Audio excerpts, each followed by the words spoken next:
Hey everybody, it's the Good Life Bookstore with Seen and Spoken. Make sure you follow us at the Good Life Bookstore on all social medias, and you can now go check out our website. We have a lot of things to read up on, so make sure you go look.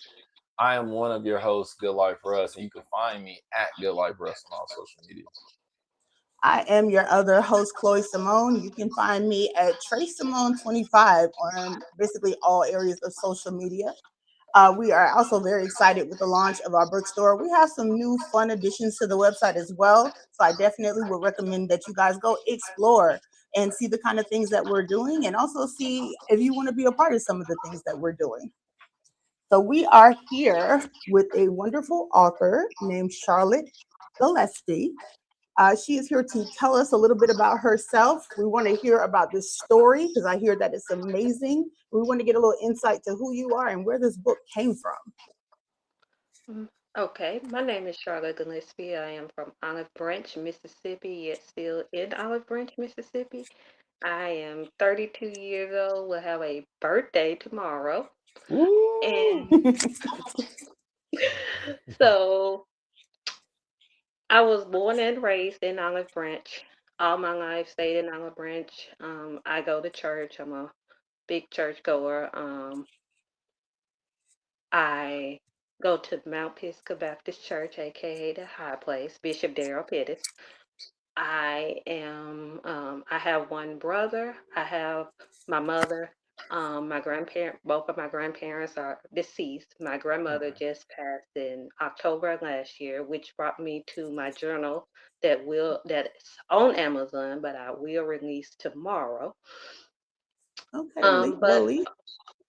originally, I wrote my first book, I Survived, 2021 during the pandemic. We Mhm. were locked in. I really didn't have anything else to do. So I have always loved to write, so I decided to write based upon my own life. So my book is basically my life story. Mhm. It's entitled I Survived for a reason.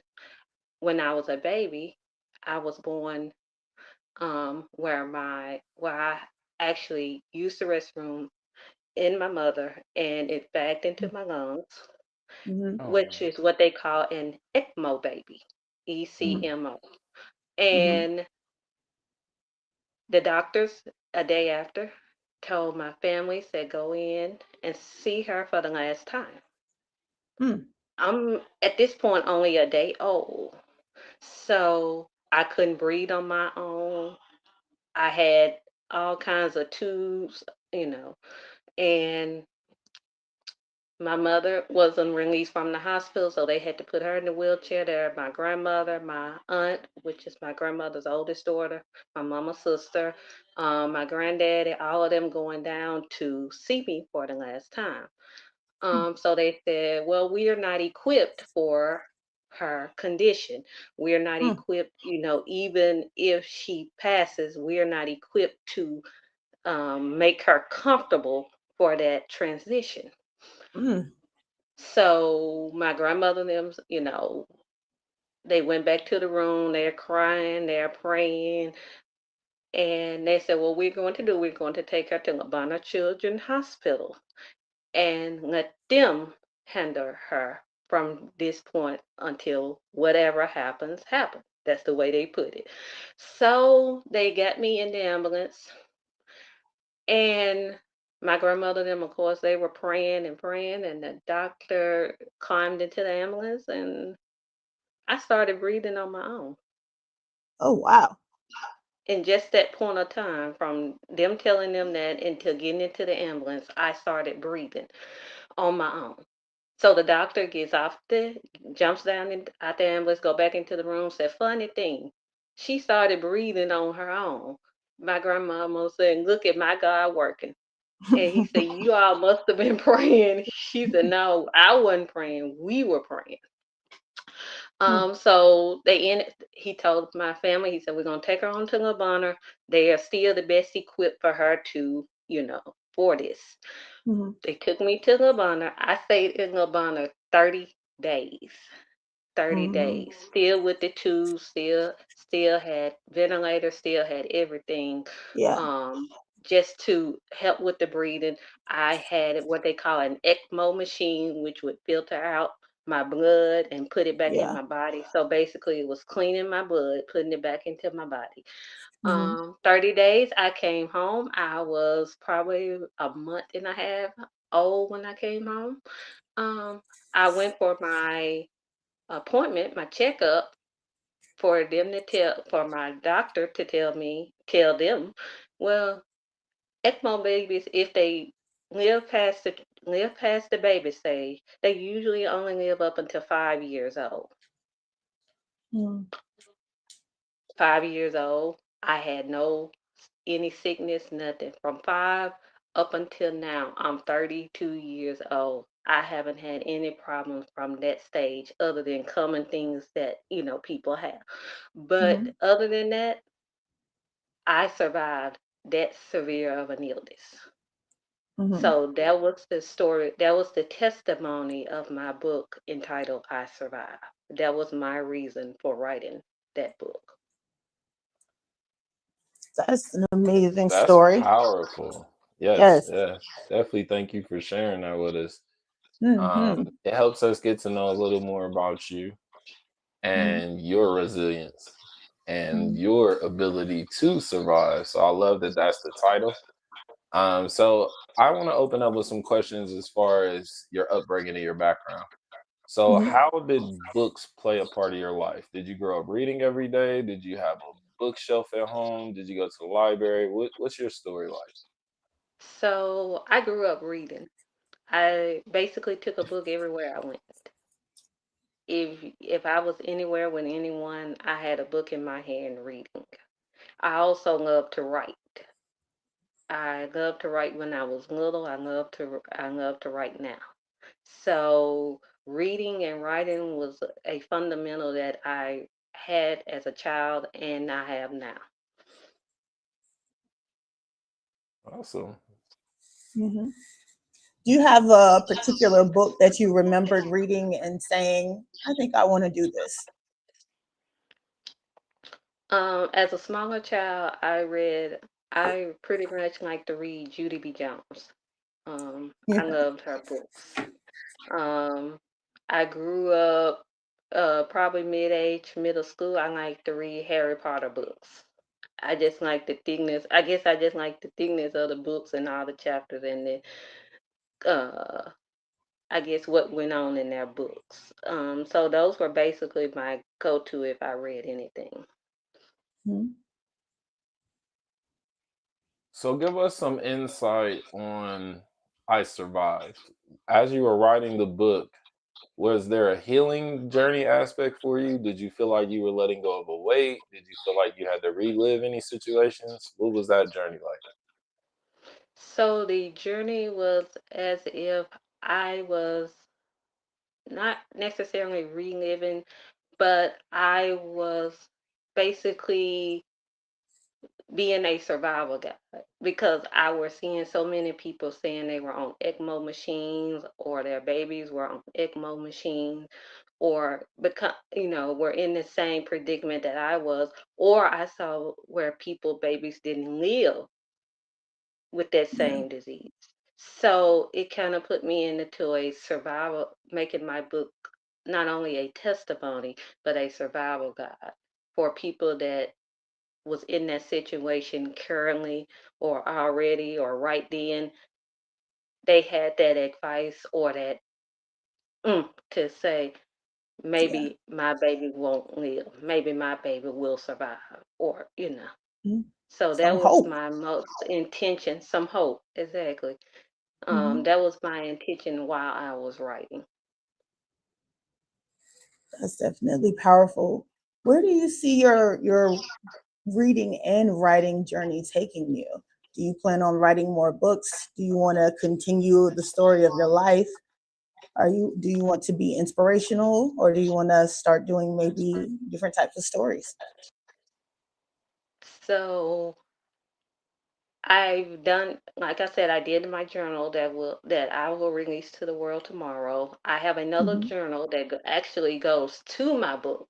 It's entitled the same, I Survive.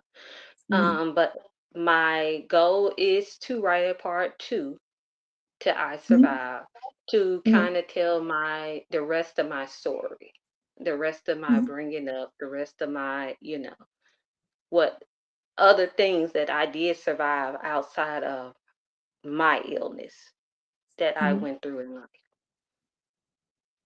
Okay. So we're talking about power. We're talking about strength. Can you tell us someone during your life that you looked up to for strength? My grandmother. Okay. Can you explain y'all's dynamic a little to us? Y'all's favorite thing y'all like to do, what you remember about her, things like that? So I was always around my mother.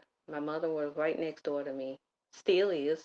I have every day with my mother. That's my best friend. But my grandmother raised me. And my favorite things with my grandmother, all the way up until her passing, my grandmother she never gave up. My grandmother, she got into her late age of between 60 and 80, and her health started failing at that point. And every time she went into the hospital, every time she went into a rehab, she never gave up. She always had that smile. She always had that keep going. She never stopped. She never, she just never stopped. And I always built myself upon her never stopping. She never gave up. Um, so even after her sickness, we did everything together. Like my birthday will be totally different because the celebration was always myself and her. So everything is different now because I did mostly everything with her. Hmm. And so it was kind of like she was my strength, she was my motivation, she was my go to. She was just that person. Yes. Well, I want to say my condolences, and I'm glad that you two had each other. Yeah. Thank you. It's a really special bond between grandparents and grandkids, especially if you're the favorite. I'm Yeah. not saying I know anything about that. Just putting Yeah. that out there. So one thing, I'm going to be a little biased and veer off a little bit. So I noticed that you're from Olive Branch, Mississippi. So I Yeah. have an affinity towards Southerners. I think that we are a very special breed of people, and we live a very special type of life. Can you tell me how your Southern roots have influenced you in your writing journey? My Southern roots influenced me a lot um, because I did have the opportunity of traveling and uh, kind of visiting the North and Mhm. knowing the difference. So it had a lot of impact um, Yeah, on writing because yeah. I guess I learned the difference. But yeah, the South is it's kind of different. I know what different. I know what you're trying to say. I got you. I'm here with you. Yeah, because I heard the accent. I'm like, somewhere in the South for sure. For sure, Somewhere for in the sure. South, think all of us have an accent. Mississippi. Yeah. Yes. I love it. Okay, so give us, because we always ask, we do shows with people all over the country, all over the world. So what Mhm. is the climate for books in Mississippi? Are there a lot of bookstores? Are there a lot of book events? Do you find a lot of authors that you can relate to? Or do you feel you're kind of one of the only ones that do what you do? I always love this question. I find quite a few authors, not many. Okay. Most authors are usually up north, but I am surrounded by a few authors in the Okay. South. Um, I know there's more authors, but I think they were older they are deceased. You Hmm. don't find too many young authors in the South, if Okay. I can put it that way. I think most Mhm, of the northern have the younger authors that you get a chance to meet more than the south. mhm. Okay, good to know. We're making a comeback. We're coming back. I'm not worried about that. You know, Seen and Spoken is going to have a southern version of it. You know, just so we can Hmm. have a little healthy competition, Mr. Russell. But one thing I always think is interesting when we have these kind of interviews is there's usually some kind of teacher. You know, sometimes it's English, sometimes it's not. But there's usually some kind of teacher that makes some kind of impact in a young author's life. And it literally goes either way. There's the teacher that makes them think, man, I love reading, I love writing. And then there's the teacher that's like, I don't know about this. Do you have anybody like that? I had it first grade. Hmm. Well, first and third grade. Okay. I had two teachers that highly believed in reading. Third grade was actually where I did my first writing assignment. Um, and it actually, the teacher put it into a contest, it went far as the state of Mississippi. And I Wow. just never did as a child wanted it to go any further, which I could have through the school system, but I never did. So my first grade and my third grade teacher really pushed me to know how much I could read and write. Hmm. Can I ask what was the resistance of going any further? So the resistance of going any further, you after you did the state, you would have done to Washington. Washington, it have went before I think four other schools. You go to Washington, and I at the time I guess I didn't understand it, and I just didn't want to do all of it. Okay. Heard, heard Fair enough. that. Fair enough. Mhm. So nowadays, as you read, do you have any authors that stick out as your favorite? Do you gravitate to authors you've read, or do you like looking for new authors to read? so so basically, I love to support new authors. I definitely love to support uh, authors that I'm affiliated with Okay. and their writing, or should I say, people that I'm affiliated with that are becoming authors or have Mm, become authors. I love to support them, read their books, all of the above. So that's more of my attachment. Like I have a coach that she just released a book probably a month ago. Okay. And my biggest support was getting her book, um, and all of that. So I really like to support new authors, you know, that I'm affiliated with. Or even not affiliated with if I know that they have a new book out. okay. Building that network. I like that. Hmm. 100%. I mean, that's definitely a lot of the same mission that we have. We definitely want to help promote, inspire, aspire writers, authors of all kinds, creatives really of all kinds. Let me ask you a question then. In your personal opinion, what do you think is the greatest way to support these new authors?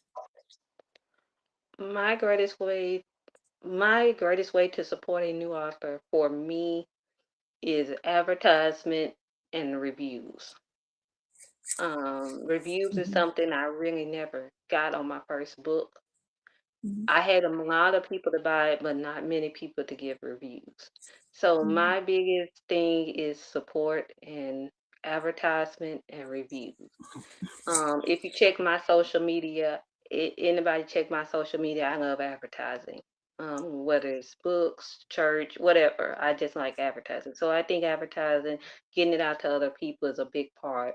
On top of reviews, letting people know whether this book is good, you should read it, you should go purchase it. So that's what I think helps a lot of authors. yeah, definitely.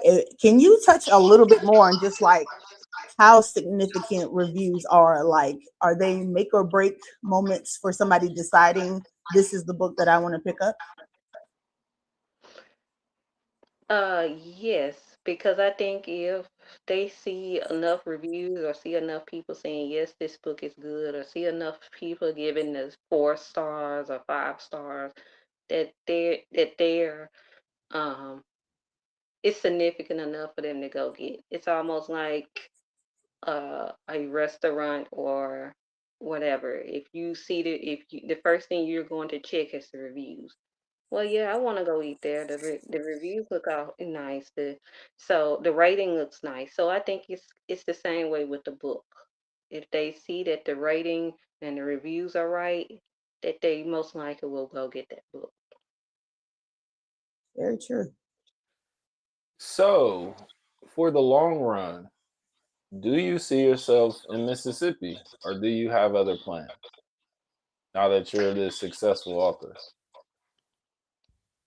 I do see myself staying in Mississippi. Okay. I don't see myself moving out of state. I don't see myself moving away from my family. So I do see myself staying successful here in Mississippi. Well, Mississippi better protect you. I love the loyalty.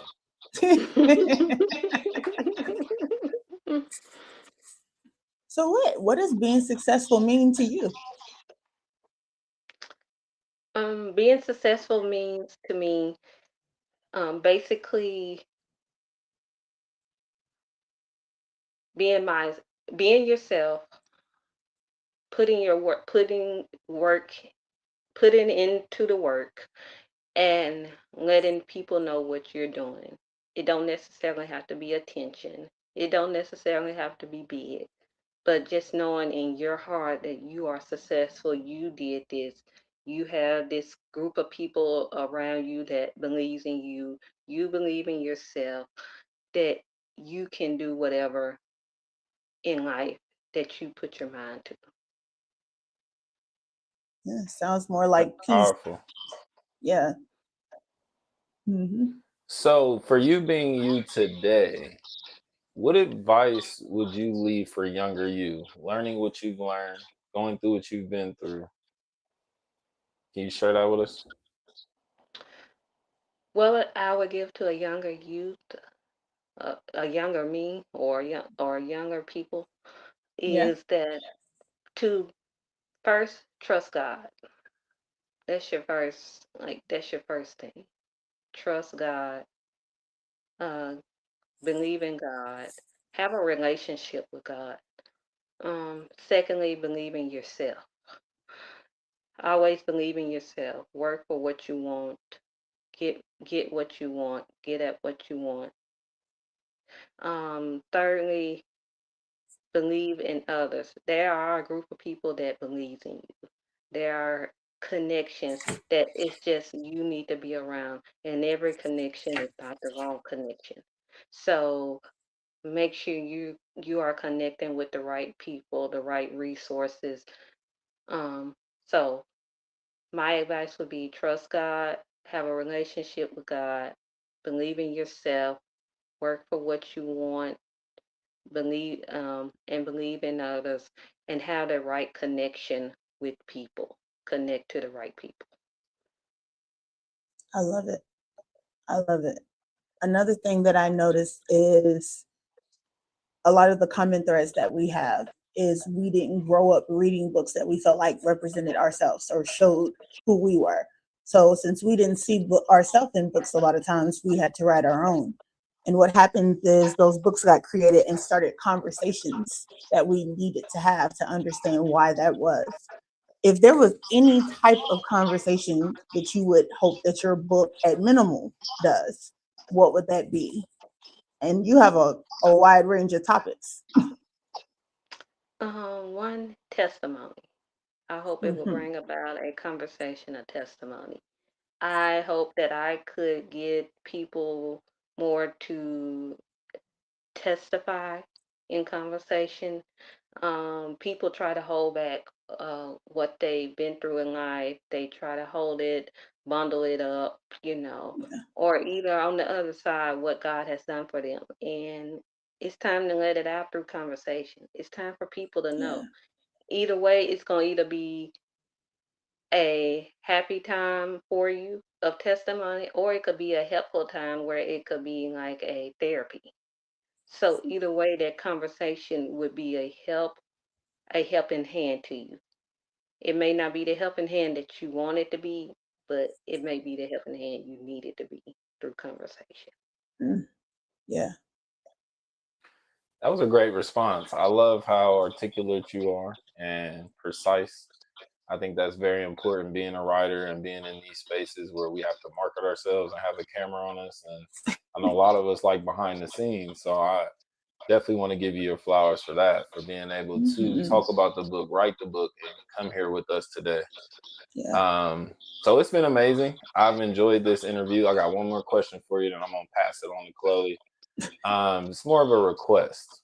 Mhm. Okay. So I want to request that we fill in this year for your grandmother and we do something with you for your birthday. So what do you want to do for your birthday? How do you want to celebrate 33? That's a big year.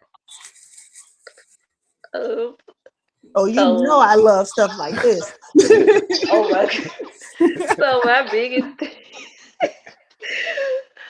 so if people know me, people that know me know if I don't do anything, I'm going out to eat. Yeah. That's my biggest thing. I'm not a Yeah. party person. I'm not a club person. I'm not this. If I can just go out to eat, I'm good. Well, that's gonna be easy. We was already doing that. So yeah, we all gonna meet up virtually. We gonna have a And we birthday can dinner. cook too. Yes. All I right. Well, love that. my final question for you. Um, do you find that you sometimes get misunderstood? Yes. What ways do you think that you are the most misunderstood? And like, let's end it setting the record straight with who you actually are. So I think people misunderstand my personality, my quietness. I think people misunderstand that most more Mhm. than anything.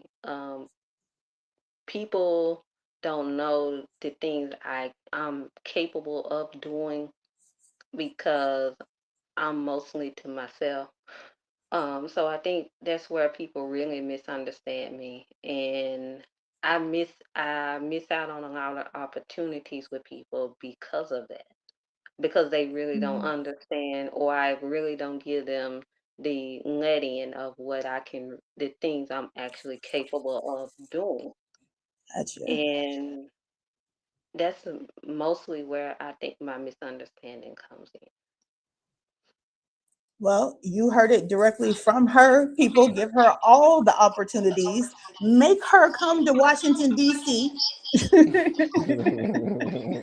Book But event. she's ready and she's capable of it. And don't let the sweet smile fool you. She ready. Yeah, this has been a treat. I just want to thank you again for coming, giving us Yes. your time, giving us your morning. I hope you have an amazing day, amazing birthday. Everyone Thank at you. Hmm. home, make sure you're looking out for the journal. Make sure you follow everyone on the line. For the Hmm. last time this episode, I'm one of your hosts, Good Life Russ. I am one of your other hosts. I'm Chloe Simone. And Miss Charlotte has come and left an amazing interview. So this interview will be everywhere, all podcast platforms. It will be on our YouTube channel at the Good Life Bookstore. Make sure you go watch it. Make sure you follow, you share, you comment. And more importantly, make sure you're reading and writing. 100%. Keep building us up. We need more authors so we can take over the world. I sure. Any final words, Miss Charlotte? I just want to thank you all for this opportunity. It was a great opportunity to really express myself. Mhm. Um, and that's pretty much it. It was great. This was a great Oh, opportunity and interview. oh, Oh, thank you thank so you. much for coming. We loved having you. We'll definitely be seeing more of you. And we have, I believe her book is already in the directory too. Yep. So when you check out the Good Life Bookstore, please go to that directory and check out I Survived. And we need to add that journal. Let's talk. I will get it to you. Yeah. Awesome. All right, everybody, make sure you go and enjoy the rest of your day. Be safe, love Yes. hard. We'll see y'all next time. Peace. Until next time. Bye bye.